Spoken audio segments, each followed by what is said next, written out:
अस्सलामु अलैकुम वरहमतुल्लाहि वबरकातुहू। जी व्यूअर्स, कैसे हैं आप? उम्मीद करती हूँ आप खैर आफियत से होंगे इंशाअल्लाह। आइए सुनते हैं एक ऐसी कहानी जिससे आप अपनी ज़िंदगी के बेहतरीन साथी का इंतखाब कर सकते हैं। एक शख्स के 3 साथी थे। बिलाशुबा तीनों ही उसके गहरे दोस्त थे। उसका ताल्लुक़ तीसरे दोस्त के मुकाबले में 2 साथियों से ज़्यादा था। हालांकि वो शख्स अच्छी तबीयत और नेक नीयत का हामिल था। एक दिन वो किसी बड़े इल्ज़ाम में गिरफ्तार हो गया और उसे फ़ैसले के लिए बुलाया गया। हालांकि असल में वो बेकसूर था। लोगों ने उसके साथियों को इत्तला दी और उनसे दरख्वास्त की कि कोई एक मदद के लिए उनके साथ चले और उसके बेगुनाह होने की गवाही देकर उसकी जान बचाए, क्योंकि काजी उस बेगुनाह शख्स से बहुत नाराज़ था।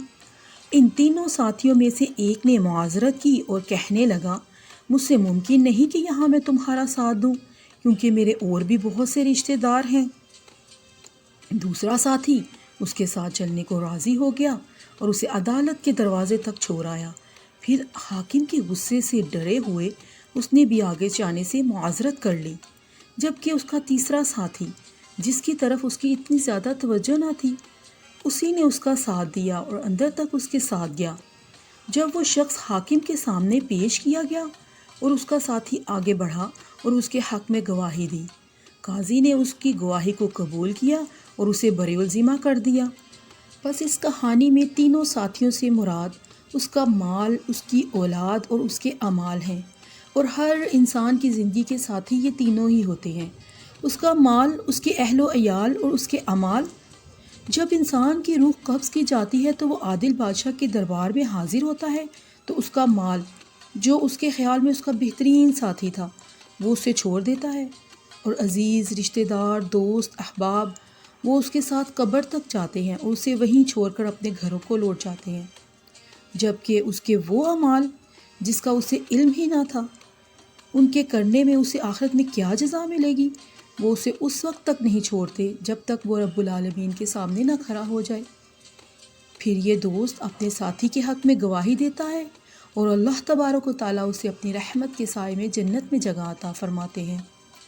जी व्यूअर्स, जिसकी तरफ हमारी तवज्जो आम तौर पर नहीं जाती, वही असल दोस्त और दिल बहलाने वाला साबित हुआ। अब अक्लमंदी की बात यही है कि हम अमाल को संवारें, और हाँ, अमाल को संवारने का मतलब गुनाहों से बचें। अल्लाह तबारक व तआला के हकूक़ और उसकी तरफ से मुकर्रर किए गए उसके बंदों और उसके महलूकात के हकूक़ की अदायगी पर पूरी तवज्जो दें, और गुनाहों और नाफरमानियों से हम मुकम्मल तौर पर बचें, और अच्छे अमाल की तौफ़ीक हो जाने पर अल्लाह तबारक व तआला का शुक्र अदा करें। आपको मालूम है, जब इंसान को कब्र में रख दिया जाता है तो उसके अमाल चारों तरफ उसको घेर लेते हैं, और अच्छे अमाल दिल बहलाने वालों की सूरत में खुशबूदार बनकर आ जाते हैं। बस आज से अपने और दूसरों के बारे में खूब फ़िक्र करें और सबके अमाल अच्छे हो जाएं और सब कामयाब हो जाएं। आमीन इंशाअल्लाह। इसके साथ ही आपसे इजाज़त चाहती हूँ। मिलती हूँ अपनी अगली वीडियो में। अस्सलामु अलैकुम वरहमतुल्लाहि वबरकातुहू।